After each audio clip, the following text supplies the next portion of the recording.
High, আবার চলে এসেছি ওম বাবাকে স্নান করাতে। আর আগে দেখো, আগে কিন্তু আমি পরিষ্কার করিয়ে নিয়েছি ওম বাবাকে, কারণ কৈলাসে থাকে, ঠান্ডায় থাকা অভ্যাস তো, বেলায় স্নান করালে গরম লাগে না, ওই জন্য সকালবেলা আমি স্নান করাতে চলে এসেছি। তোমরা যারা যারা ওম বাবাকে পুজো করো না, তারা কিন্তু রোজ সকালবেলা উঠে আগে কিন্তু ওম বাবাকে স্নান করাবে। আমি কিন্তু রোজ সকালবেলা ওম বাবাকে স্নান করাই, তারপর আমি স্কুলে যাই। এখন তো খুব গরম পড়েছে, জানো তো, আমার ওম বাবা কিন্তু খুব কষ্ট হচ্ছে। চলো তাড়াতাড়ি স্নানটা করিয়ে নিই।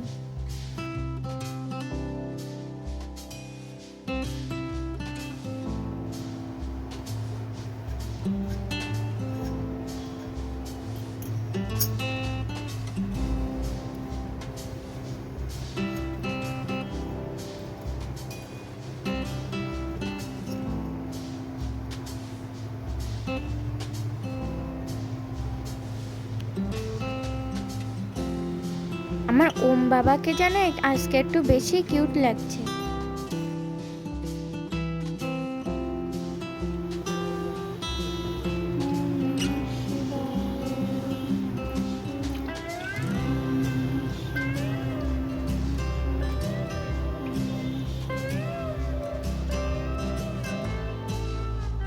ওম বাবাকে পরিষ্কার করে নিয়ে আমি কিন্তু বেলপাতা ফুল দিয়ে সাজিয়ে নিচ্ছি। আজকে তো বেশি ফুল ফোটেনি, ওই জন্য ওম বাবাকে বেশি ফুল দিয়ে সাজাতেও পারিনি।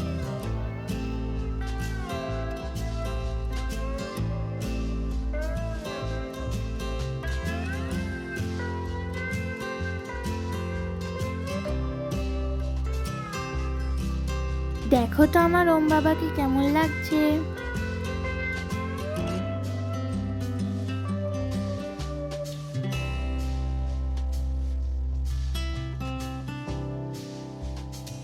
আমি কিন্তু তোমাদেরকে আবার বলছি, তোমরা যারা যারা ওম বাবাকে পুজো করো, তারা কিন্তু রোজ সকালবেলা উঠে ওম বাবাকে স্নান করাবে। ঠিক আছে, তাহলে এখানেই ভিডিওটা এন্ড করছি। Bye bye.